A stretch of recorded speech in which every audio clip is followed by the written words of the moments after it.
My lady and my lords, we still pray for the orders contained in the petition.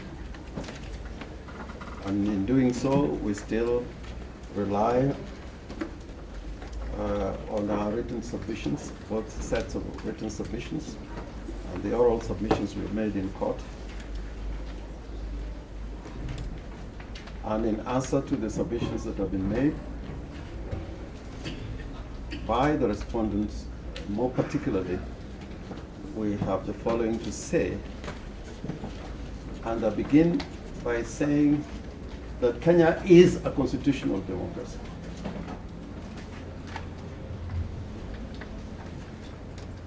In contradistinction to the position in England, which is a parliamentary democracy.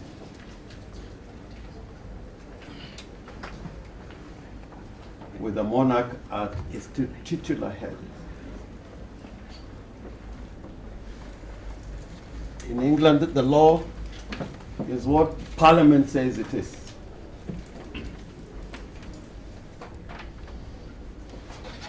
And can be changed at any time in accordance with the rules of procedure of the Houses of Parliament in England.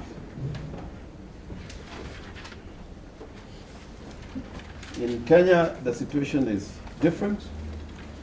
We are a constitutional democracy, and all power comes from the sovereign.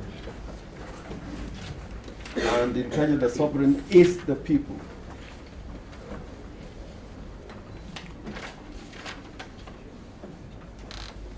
Whereas in England, the sovereign is the monarch. And I'm saying this to buttress some of the submissions we're going to make in regard to the submissions of the senior Queen's Counsel as regard to the procedure that we have used in accessing the court by way of a petition rather than by way of an application. And I think that distinction is very, very important.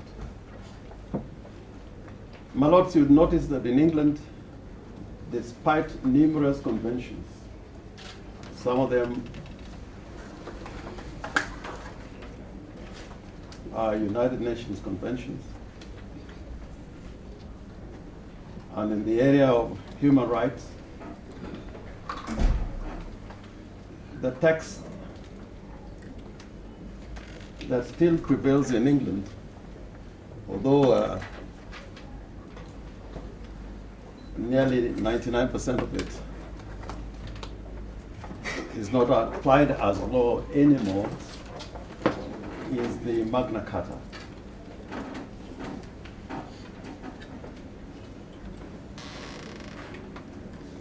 Of the year 1152. 1215, sorry. Which was followed by the English Bill of Rights, which was enacted in the 17th century.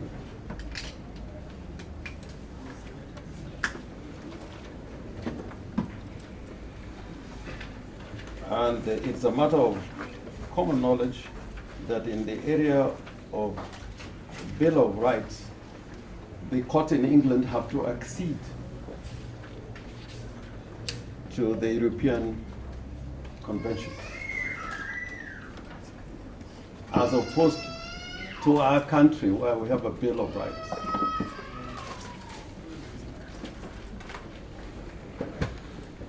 And although, according to our constitution, international law applies and forms a part of the law of Kenya, where Kenya has conceded to those rules of international law. But they cannot supersede our own Bill of Rights. And I think that's a very big distinction when you're dealing with constitutional matters in this jurisdiction.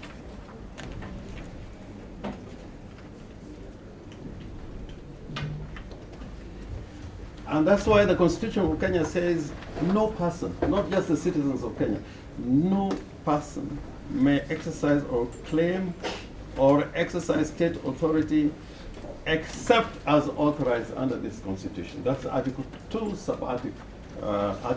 Article 2.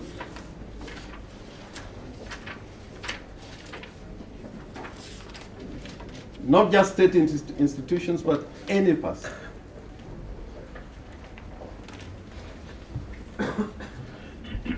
And therefore, the centrality of the Constitution and the Bill of Rights, Article 19, which I read at the beginning, must all the time inform proceedings in any court in Kenya by dint of Article 10,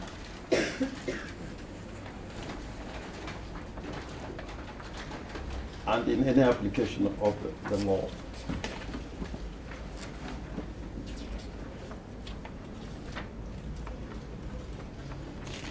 My ladies and my lords,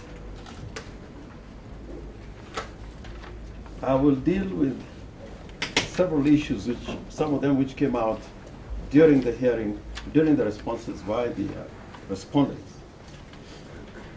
And just as a starting point was the significance of a complainant in our criminal justice system.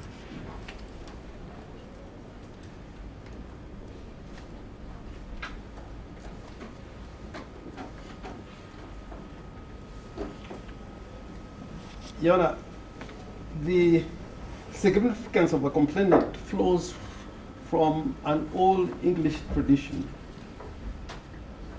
after the Magna Carta, that an accused person had the right to confront his accuser.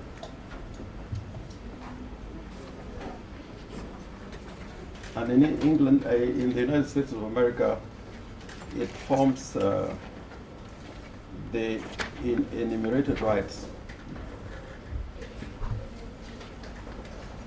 in the Sixth Amendment of the American Constitution. I therefore would urge your Lordship that reading Article 50, Sub-Article 2, together with the Criminal Procedure Code,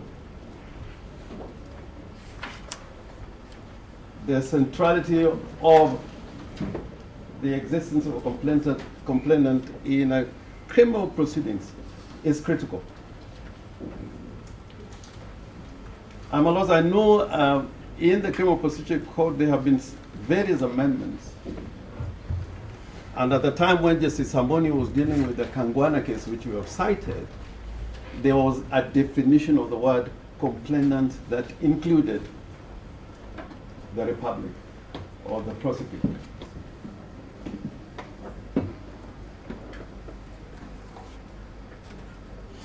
That definition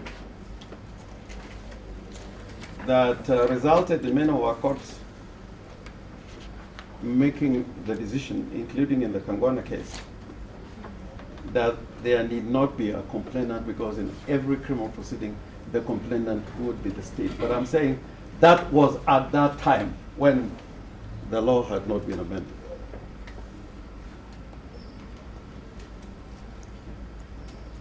In the current Criminal Procedure Code, there is a definition of the word complaint, but not of the word complainant. That was deleted by an act of parliament in the year 2007.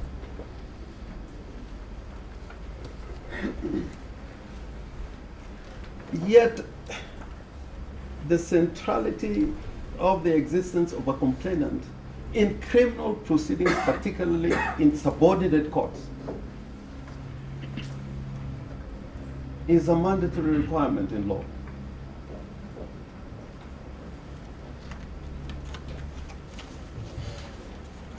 And my ladies and my lords, I wanted to make reference to the Criminal Procedure Code, the current edition, 2018.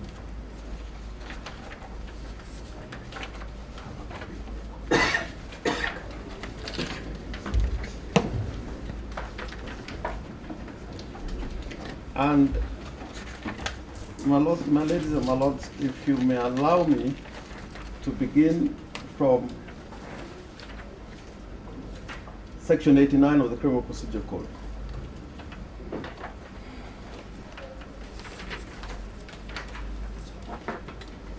Section 89, the title to provisions.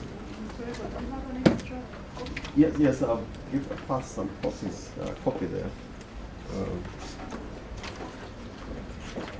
I think I maybe have there's some extra copy. No, that doesn't matter. Is it enough for me to this? Yeah? It's enough. Institution of proceedings, title, institution of proceedings, making of complaint. Complaint and charge. Proceedings may be instituted either by the making of a complaint or by bringing or by the bringing before a magistrate of a person who has been arrested without a warrant.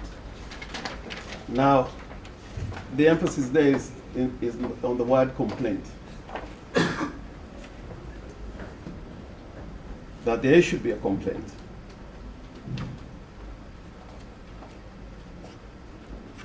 But no, most significantly now, and these are procedures those who practice criminal law in our subordinate courts, which have done for many years, are familiar with Part 6 of the Criminal Procedure Code.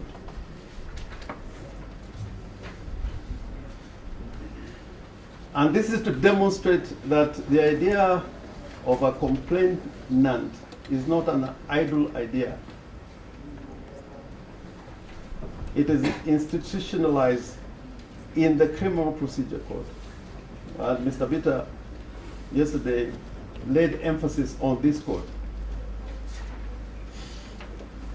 Section 202 deals with non-appearance of a complainant at a hearing.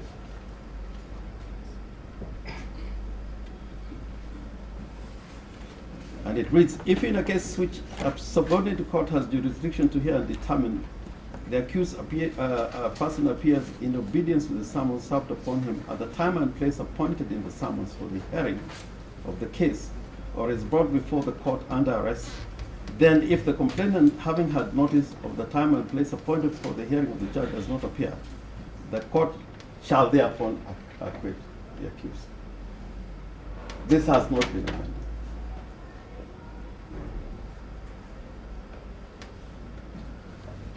Section 203 deals with the appearance of both parties, meaning that in a criminal trial, the prosecutor is ideally an officer of the court in terms of the subject matter of the proceedings, although named by virtue of a prosecution being brought in the name of the Republic. But this section seems to not suggest, but demonstrate that there are two parties, and those two parties are the accused and the complainant. Section 204 deals with withdrawal of complaint.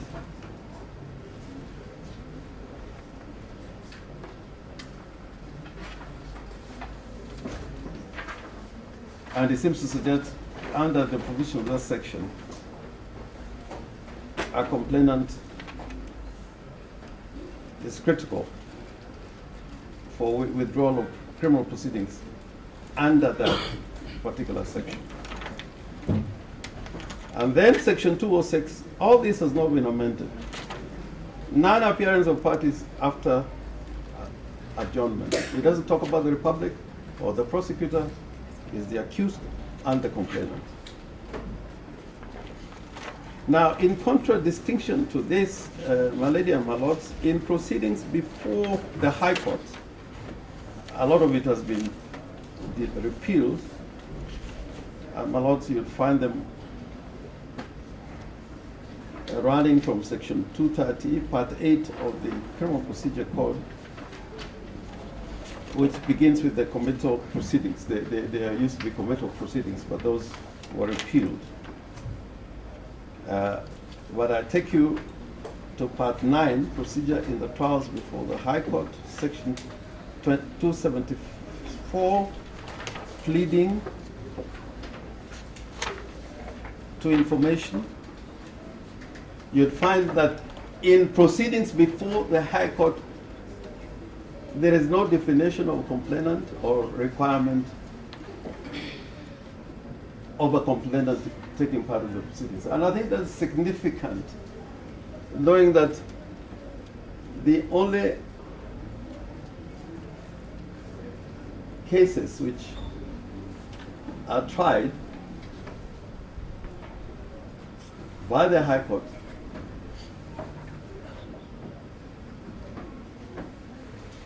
are those of murder, where the complainant obviously cannot be present,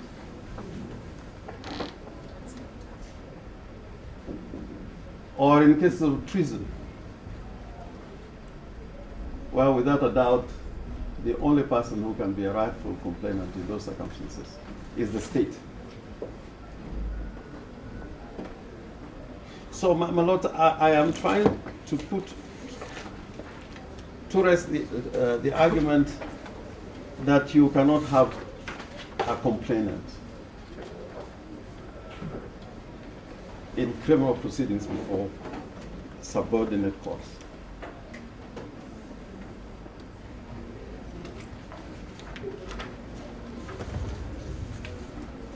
My lord, having said that, I would now come to the procedure that we have adopted.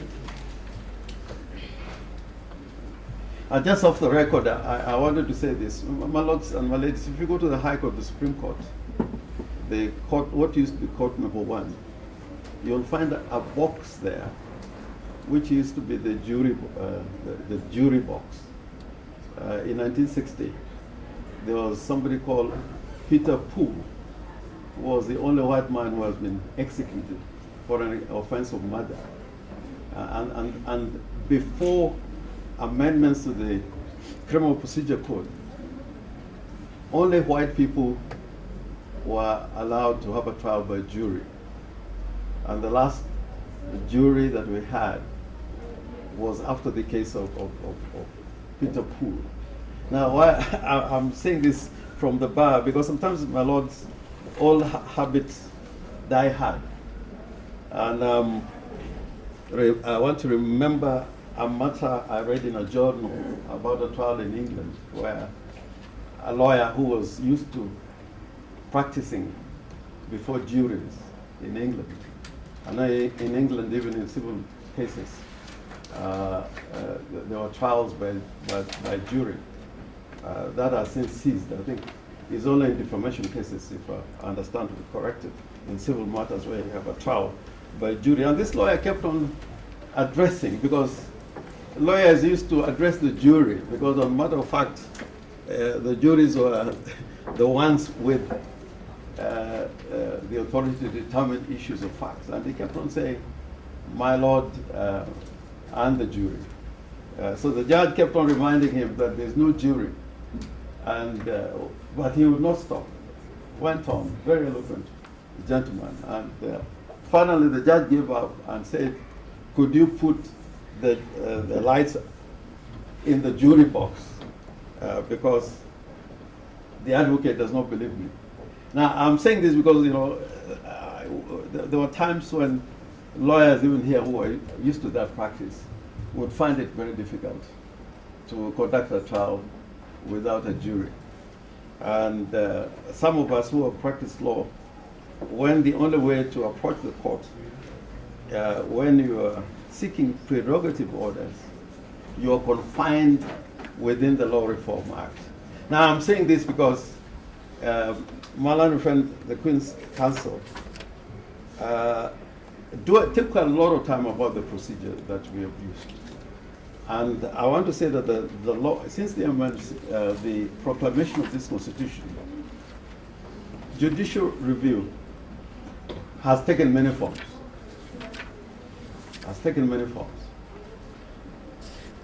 There's the old prerogative writs.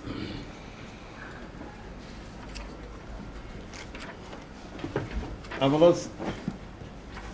was a time, every time in a lawyer's office, if you go to the lawyer's office, you'll find this Supreme Court practice. These days I go to lawyers' offices. Yeah, you don't see them. And in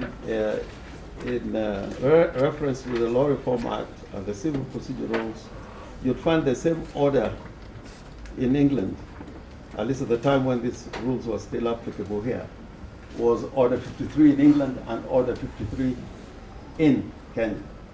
They are one and the same. But we're saying these proceedings are not being brought by way of an application contemplated under the Law Reform Act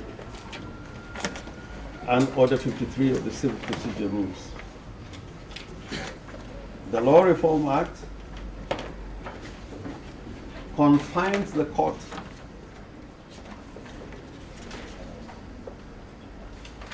to a few orders in the nature of prerogative writs,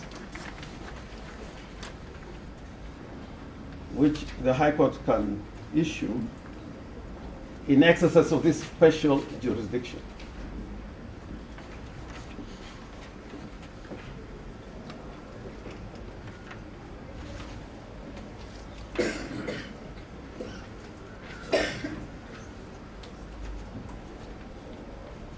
And in fact, the Law Reform Act forbids the issuance of any other order other than those contemplated under Section 8 of the Law Reform Act. You cannot seek a declaration.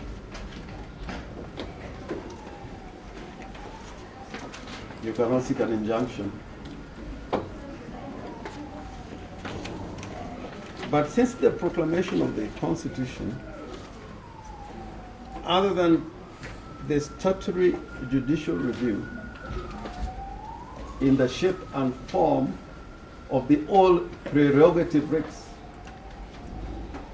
there are now various statutes and legislation that set out the procedure of judicial review.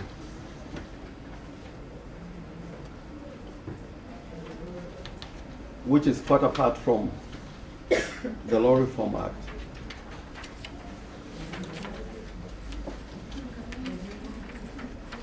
And the procurement and public disposal process, public assets, is one such statute. And there are many statutes. And one of the statutory provisions that allow the application for judicial review is the Fair Administrative Action Act, which is quite apart.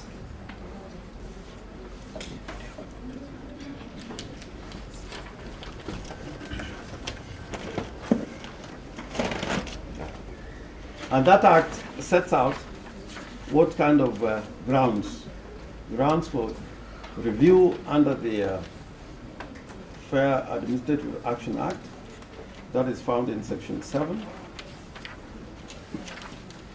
which fall outside the province of judicial review under the Law Reform Act.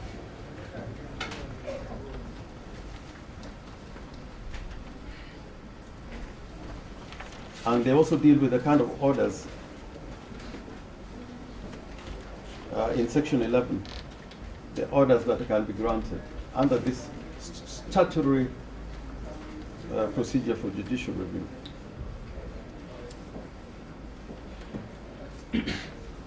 And it is not without significance that the use of the words used in the Law Reform Act is avoided in this statute. You don't find the use of the phrase prerogative writs or orders of mandamus or certiorari. It adapts a modern language of our Constitution.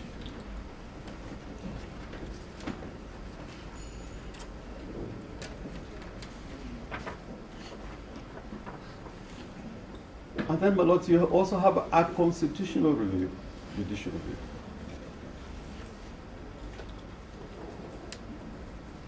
In exercise of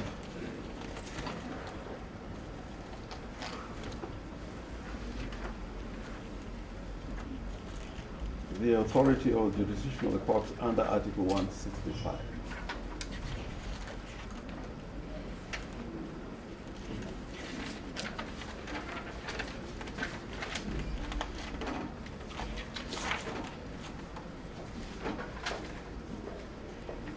But of significance is Article 23, which one says the High Court has jurisdiction in accordance with this Article 165 to hear and determine applications for redress of a denial, violation, or infringement of or threat to a right or fundamental freedom in the Bill of Rights.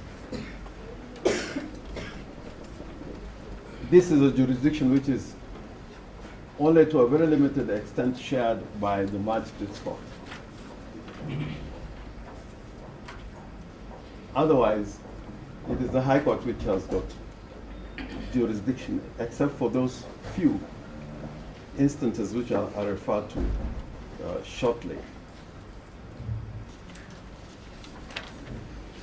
And the orders that are amenable to proceedings brought using the authority of the courts under Article 23 allows the court to grant several reliefs which are set out. But it's significant that Article 23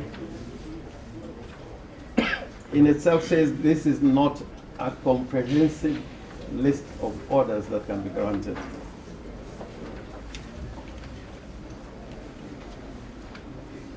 By way of an application under the Constitution.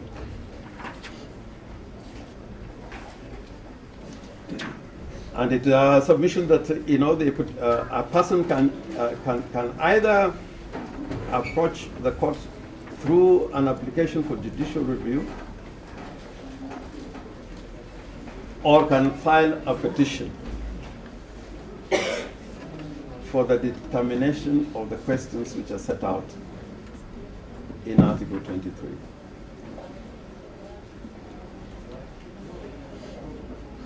And my ladies and my lords, mark the threshold that even a threat to a violation or infringement would give the court jurisdiction.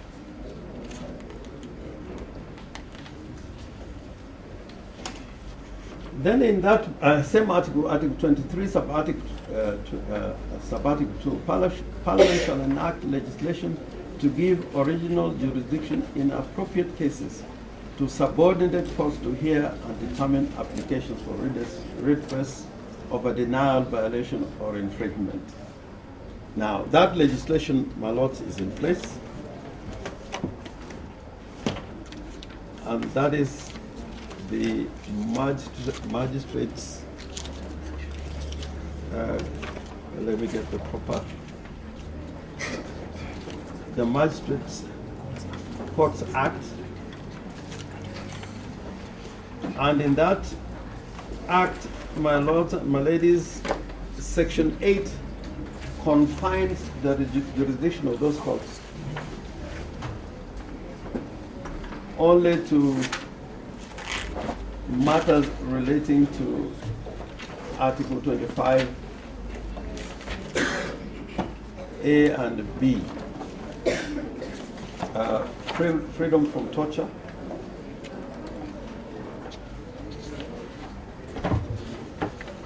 and freedom from slavery. if you may allow me to read section 8, subject to Article 165(3)(b) of the Constitution and the pecuniary limitations set out in section 7(1), a magistrate court shall have jurisdiction to hear and determine applications for redress of a denial, violation, or infringement of, or threat to a right or fundamental freedom in the Bill of Rights. 2, the applications contemplated in subsection 1 shall only relate to the rights granted in Article 25A and B of the Constitution.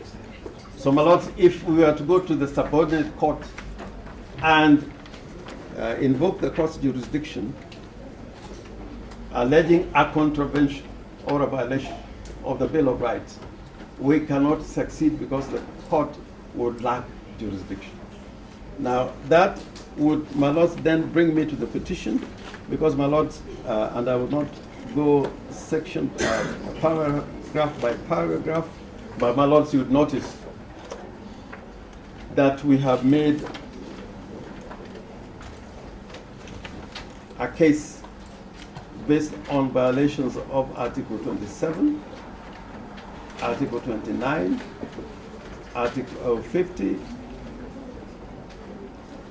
of the Constitution, amongst other articles, but I'm just concentrating on those articles that are part of the Bill of Rights.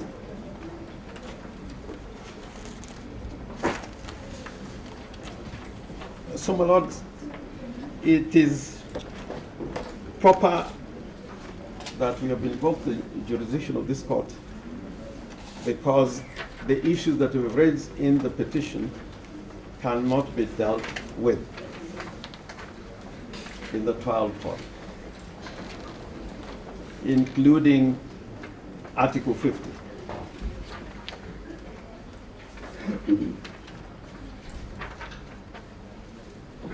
Queen's Counsel had made several reference to the limitations we have in this court, that in judicial review proceedings, which is by way of affidavit, we have to be cautious because we may enter into issues that have nothing to do with this court, but are matters of evidence which should go before the trial court. But, my lords, looking at the Mutunga rules, you'd find that Part 3 of the Mutunga rules contemplates a hearing of a petition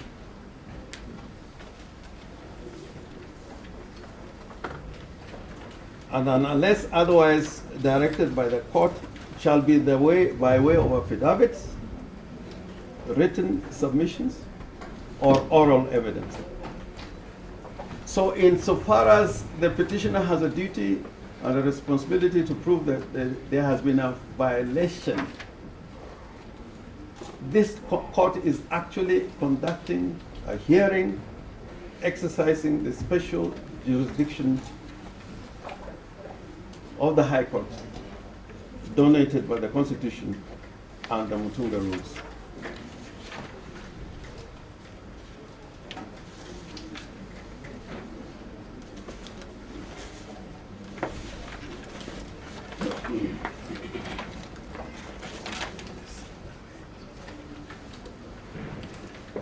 My lords, then the submission was made that, riding on what I've just said, that the parties then can proceed to the trial court. We can raise all these issues in the trial court. And the admonition by Judge Madan in the Githunguri case is of significance. And I'll come to that later when I'm dealing with the question of abuse. But allow me to go into the third issue, which is I've dealt with the question of complaints, dealt with the question of procedure, and now the question of the office of the DPP under the Constitution.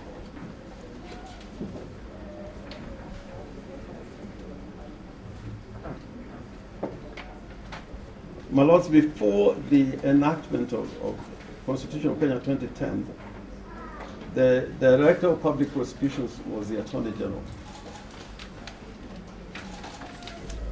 And thereafter, there was an amendment that made it possible before the enactment of the Constitution 2010 to create the office of the DPP as a separate office, independent office under the Constitution.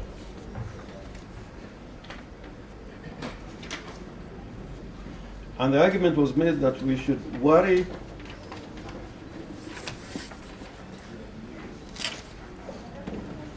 that in questioning the decisions or the conduct of the Director of Public Prosecution, we may be usurping the powers of the Director of Public Prosecutions. We have referred to many cases before the enactment of the Constitution 2010 and after the enactment of the Constitution 2010.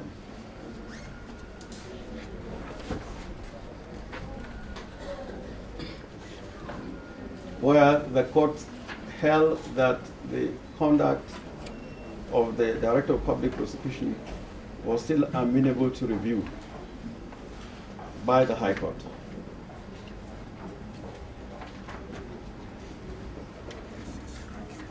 And before I come to some of those cases, there's a case that is in our bundle of authorities.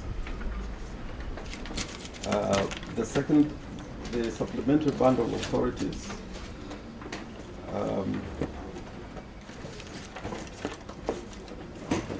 The case of Somerset.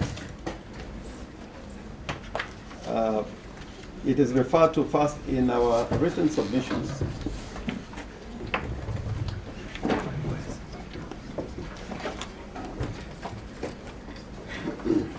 It's referred to in our written submissions in paragraph on page 23,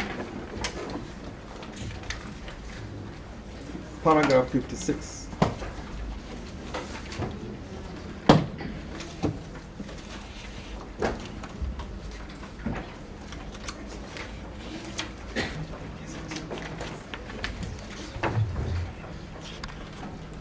Page 467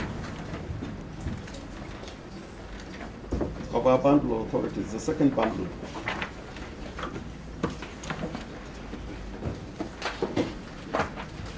Malossi says this. This is in respect to England.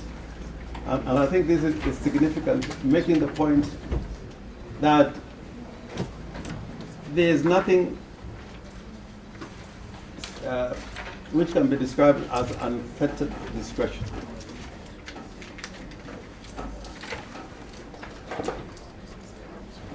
My lords, on page 467, if you may allow me to read from page 467, the citation of the Somerset case in the, this was Regina versus Somerset.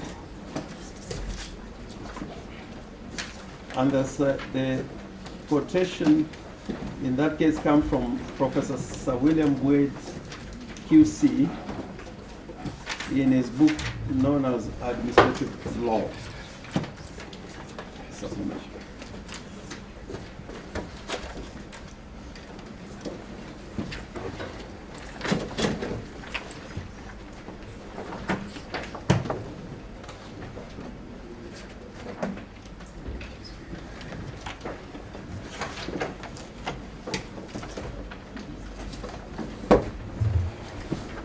On page 467,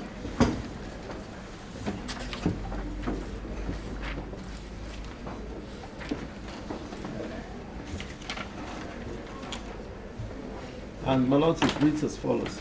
The powers of public authorities are essentially different from those of private persons. A man making his will may, subject to any rights of his dependents dispose of his property just as he may wish. He may act out of malice or a spirit of revenge, but in law this does not affect his exercise of his power. In the same way, a private person has an absolute power to allow whom he likes to use his land, regardless of his motives. This is unfettered discretion.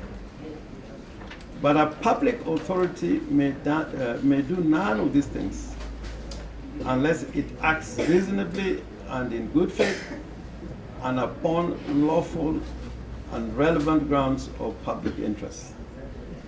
The whole conception of unfettered discretion is inappropriate to a public authority, which possesses power solely in order that it may use them for the public good. And in our jurisdiction, Article 157, sub-article 11 is important in the context of our history.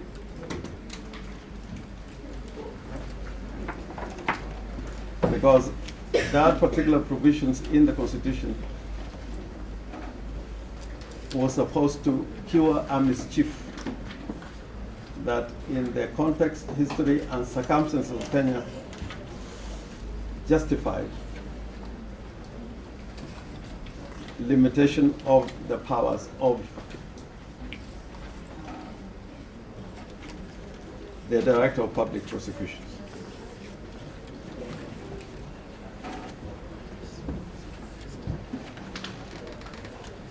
And other than the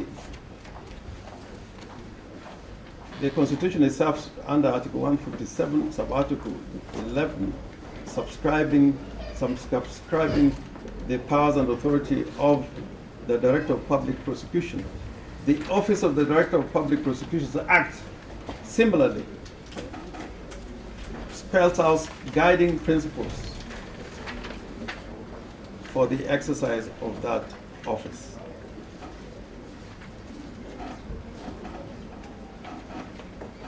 And whereas it contains a repetition of what is contained in Article 157, but gives more beef to sub-article 11 of Article 157 of the Constitution.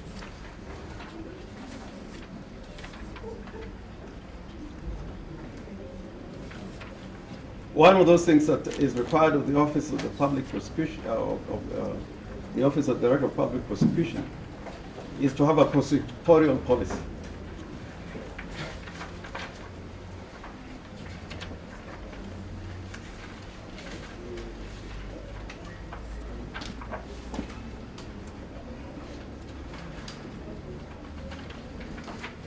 And both the Act and the policy require of prosecutors to just not just be custodians of the direction of the criminal prosecution in terms of the cases that are brought in court against persons who have been charged, but to maintain a level of fairness and the equitable criminal justice, even for the protection of accused persons. His responsibilities go beyond the responsibilities of just instituting a criminal case in court and prosecuting such a case.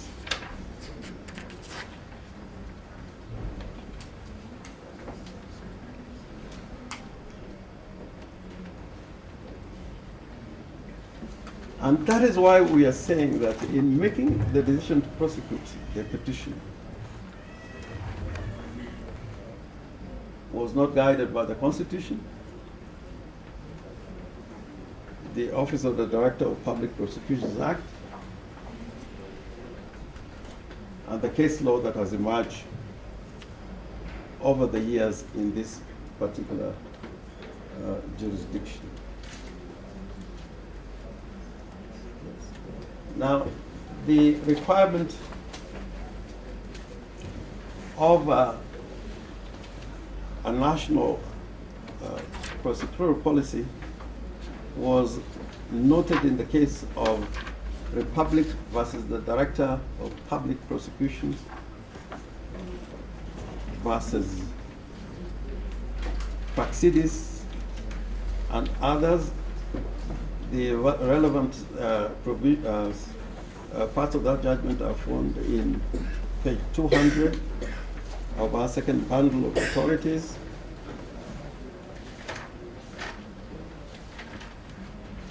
And if I may just read what it says in terms of the prosecution policy, the national prosecution policy, that is found on page 200.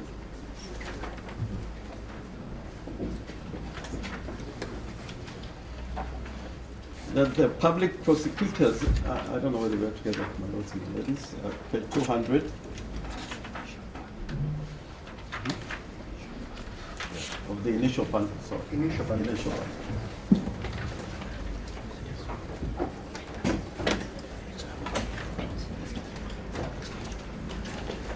200.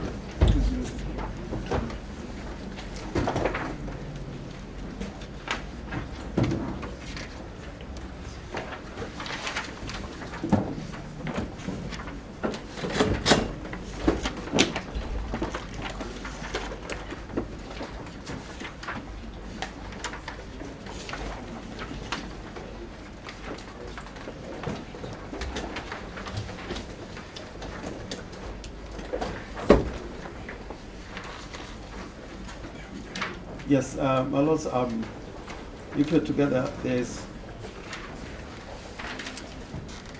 a citation of the, I think paragraph 83 of the National Prosecution Policy as revised in 2015 at page 5 of that document, wherein it is stated as follows. Public prosecutors in applying the evidential test should objectively assess the totality of the evidence both for and against the suspect and satisfy themselves that it establishes a realistic prospect of conviction. In other words, public prosecutors should ask themselves, would an impartial tribunal convict on the basis of the evidence available? This is in relation to arguments buttressed by Article 50 of the 2 of the Constitution and the submissions we have made in this regard.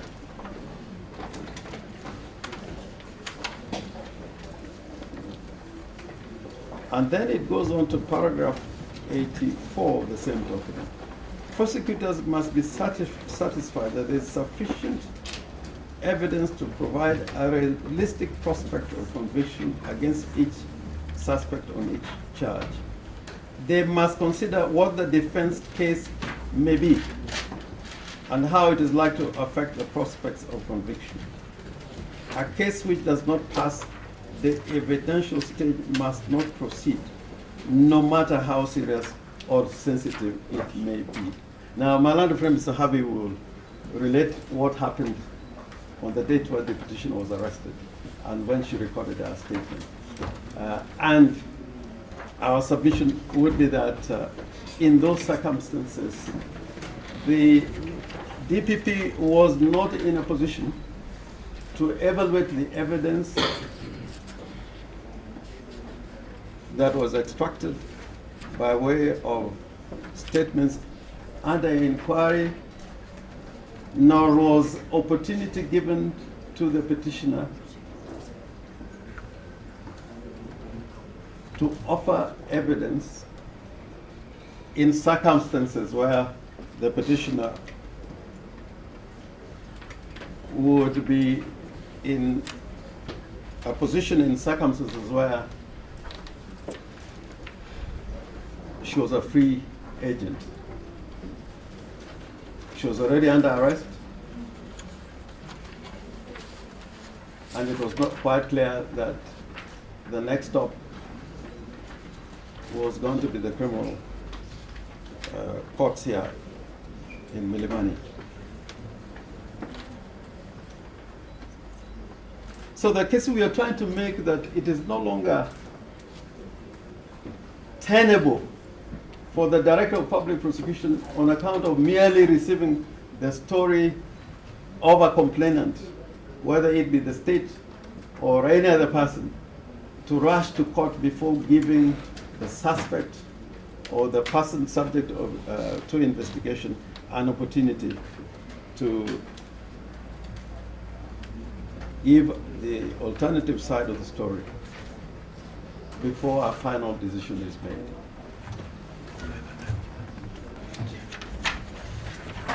Same arguments, my lords, were found in the case of Ndungu Juguna, which is in our supplementary submissions at page 144.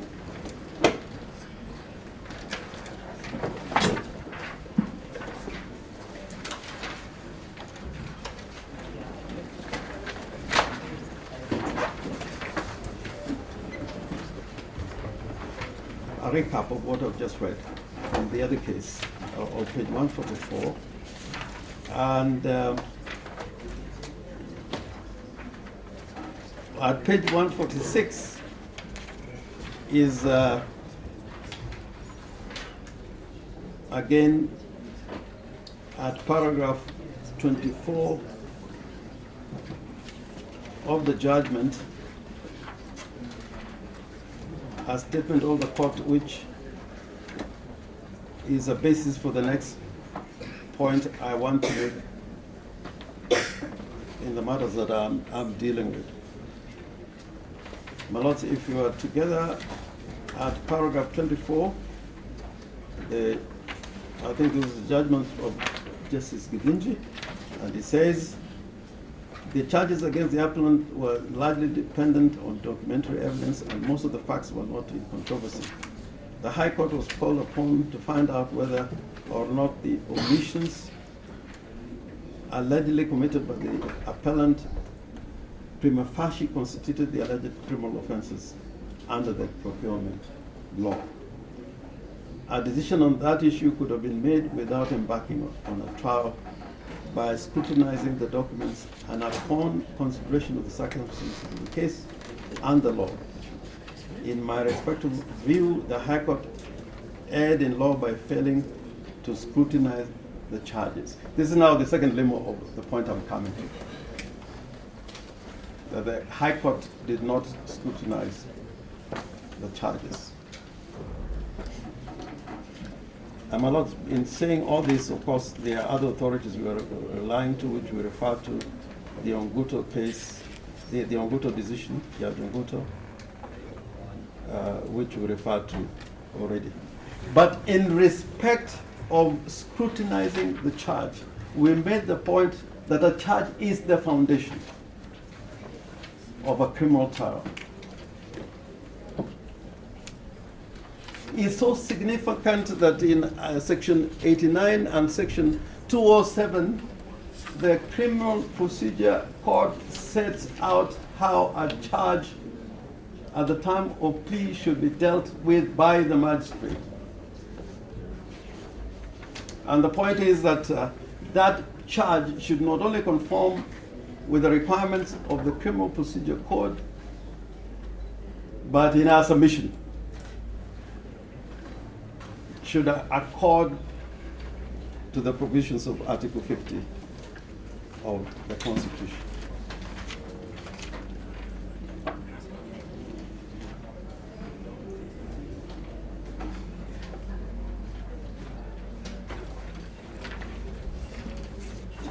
Now, there's in the Kangwana case, which is in our also list of authorities, and it's found on page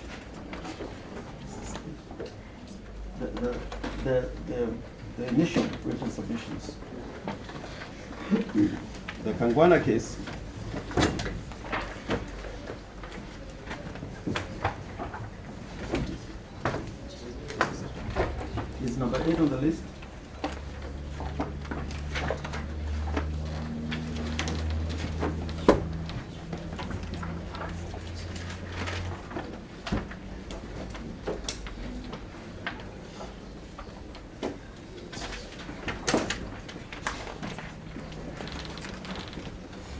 Yes.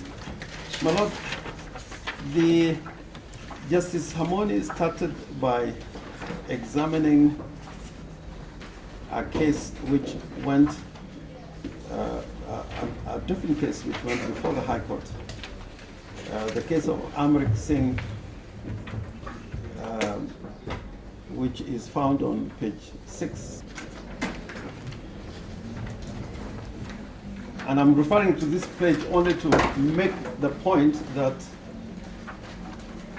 the case referred to of Amrit Singh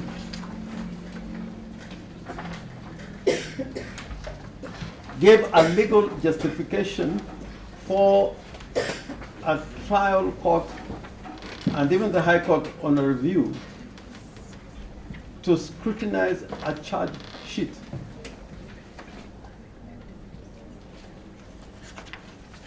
And for obvious reasons, the first point of call is whether a charge actually exists in law. And in the case of Amrit Singh, which is referred to, which was decided by Justice Nyarangi, who later on became Chief Justice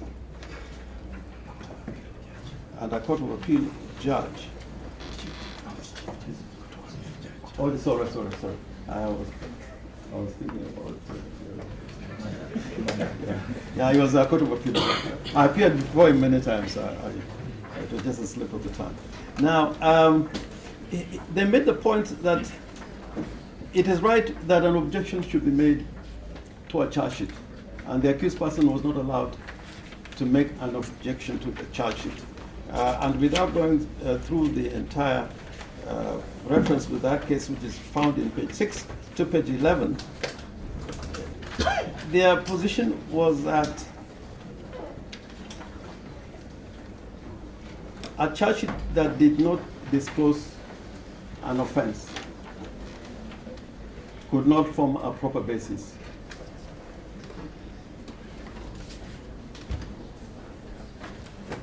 for trying an accused person.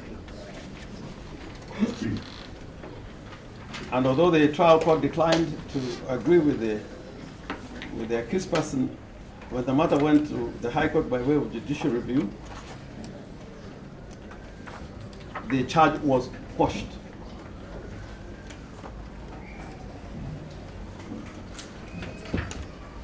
And we are similarly asking this court that the charges before this court should be quashed.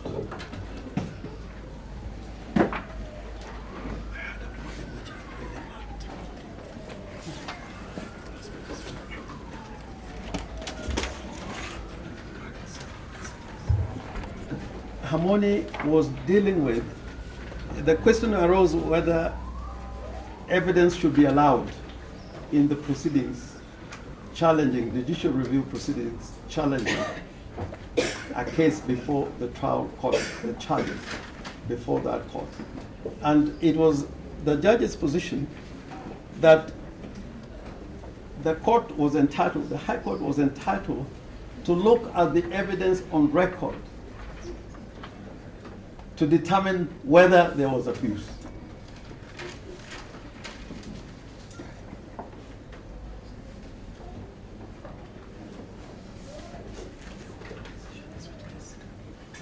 And a lot of what Justice Harmony said was in consonance with a later case of Republic versus Director of Public Prosecution versus Patrick Ogola Onyango.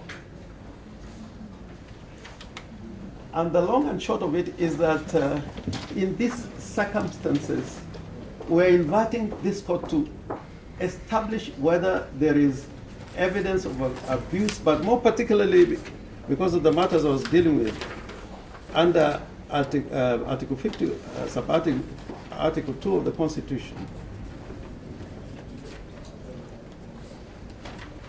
whether from the evidence on record a charge can be sustained. Is there a foundation for the charge? And Judge Harmony, in his typical way of making complicated things look so simple. You put it in these proceedings, I'm looking for this thing called abuse. So, Your Lordships, what we are asking you to look for this thing that will bring you to the conclusion that there is no factual or legal foundation.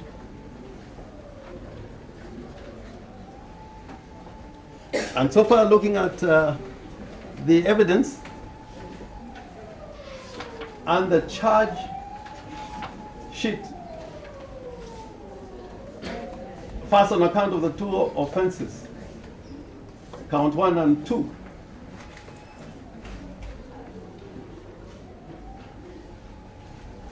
there is, the charge itself is a repetition, a generic repetition of what is contained in the statute. It does not spell out what is it that the petitioner is accused to have done. And reading through that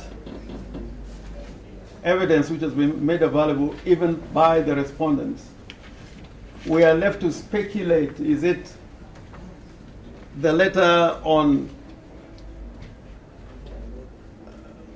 the letter written on the letterheads of the judiciary?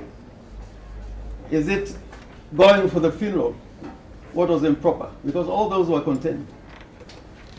And Queen's Counsel made great work of the Deputy Chief Justice having gone to the funeral.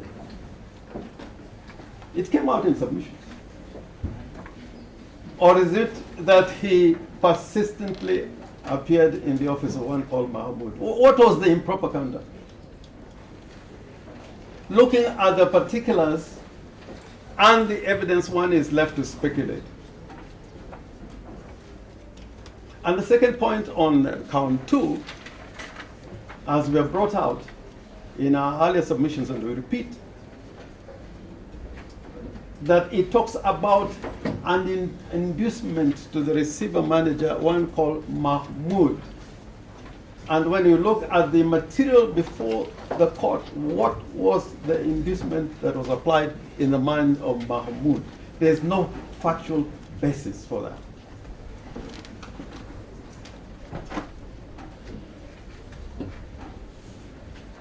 And secondly, it is a charge based on false pretense, just like in the Ambrick case. And we are saying, in a matter where the allegations includes the component of false pretense, it must be about applying the mind of the victim about an existing situation.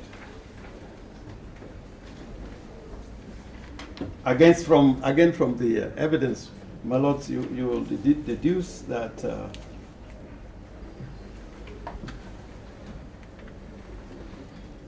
it is the bank that released the documents voluntarily without any inducement.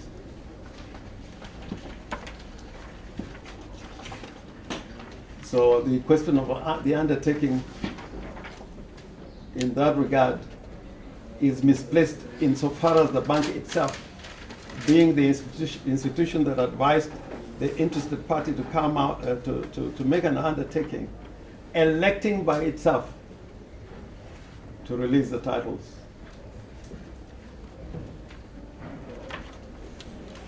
And leave the rest to a future event. And that cannot be sustained with a charge of that nature. Now, we also said, in looking at the totality of the evidence for purposes of establishing whether there is sufficiency of evidence, from the statements of the interested party, right through to the statements from the bank officials, here looking at that evidence in totality, as the DPP is required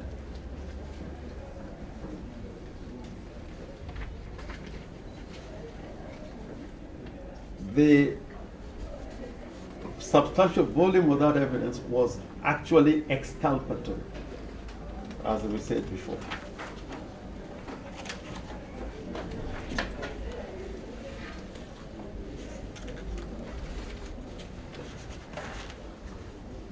So there was no factual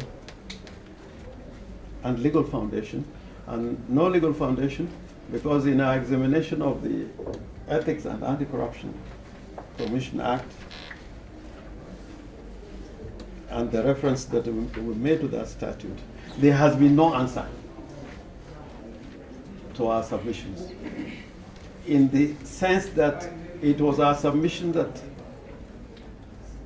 that act is an entire self-contained whole for purpose of dealing with investigations until a recommendation is made to the Director of Public Prosecution. The Criminal Procedure Code will set in after those recommendations are made.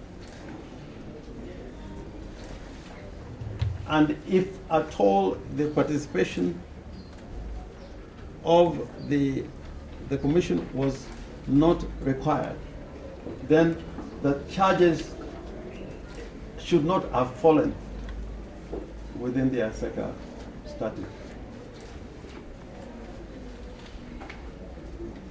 They should have been all penal code offenses, and with that, probably would not have had a problem about laying a legal foundation.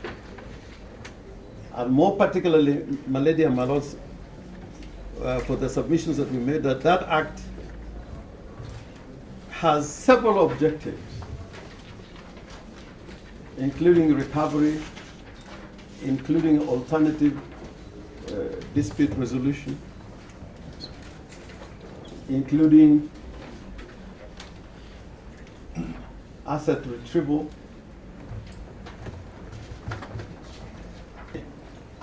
other functions that they are given under the Act. And we think that taking this matter partly in the sense that the Anti-Corruption Act is invoked in terms of count 1, had an ulterior motive to portray the petitioner as somebody who had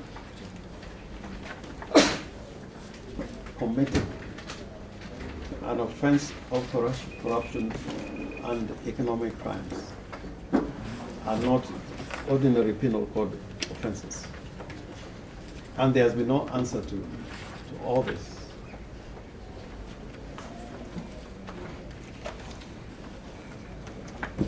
My Lord and my ladies, I would want now to deal with the only point that I have left and cede the ground to my learned friend, Mr.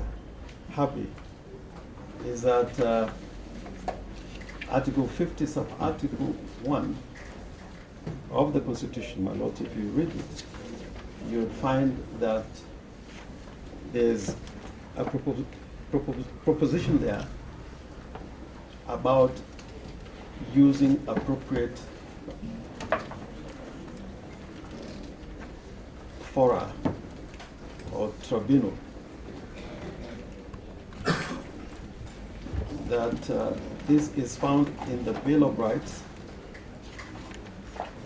Article 50 sub-Article 1. Every person has the right to have any dispute that can be resolved by the application of the law, decided in a fair and public hearing before a court, or if appropriate, another independent and impartial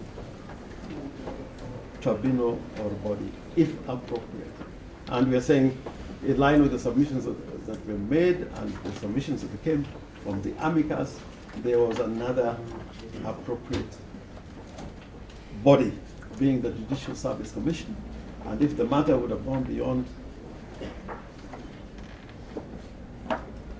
the commission, then our recommendation then would go to the president to establish a tribunal. And that is not without significance, because Lord, I want to say that, the struggle to have an independent judiciary is something that we cannot take lightly.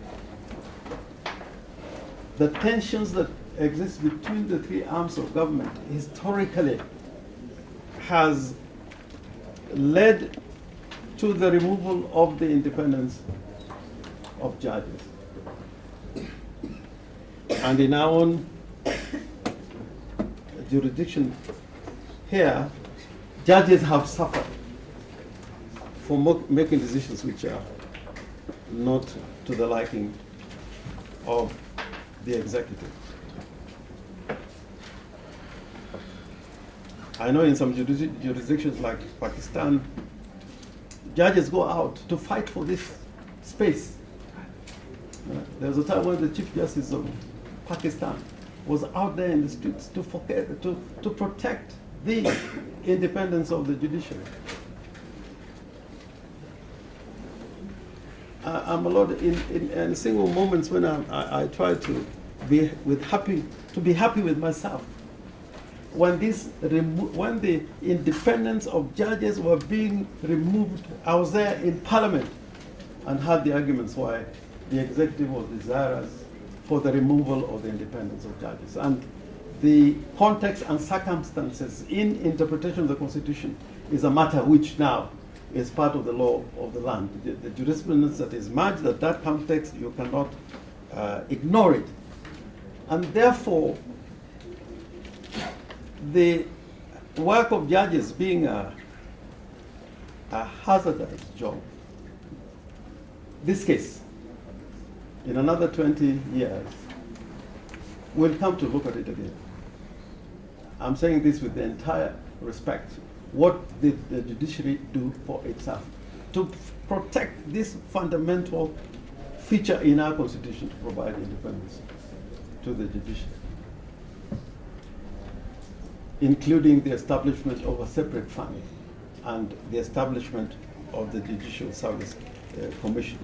And I would urge you, my ladies and my lords, that there are moments like this that occur in our judicial system where these parameters can be set and drawn so that the promises of our Constitution, as proclaimed by the people of Kenya, is met.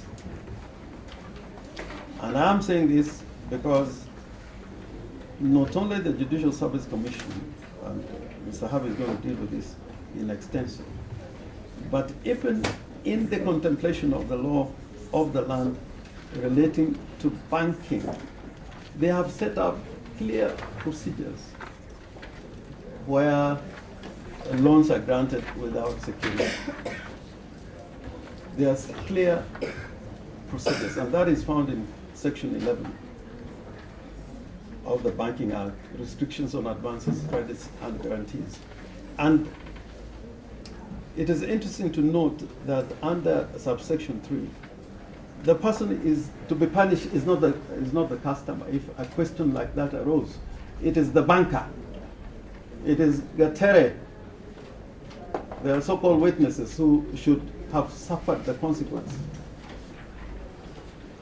of having an unsecured loan, if that is the position, because our position is that, there was security for purposes of the transaction that took place between the petitioner and the bank. Subsection 3 of Section 11 says, where an institution contravenes or any of this section, which has to do with restrictions on advances, credits, and guarantees. A, all officers of an institution shall be liable jointly and severally to indemnify the institution against any loss arising in respect of the advance, loan, or credit or facility. It is there in the Banking Act. We're going to ask ourselves the question why this was not invoked. And in this particular case, there's no loss. The facilities is being serviced, and parts of the loan have been fully paid. There has been no loss.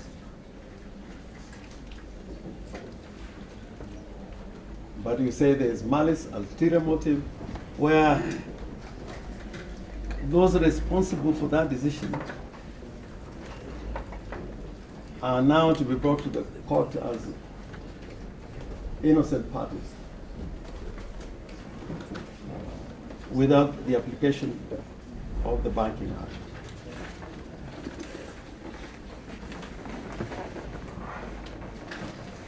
So, my lords, I pray that on these grounds and others to be stated by my learned friends, Mr. Harvey and Mr. Aminu, this petition should be allowed.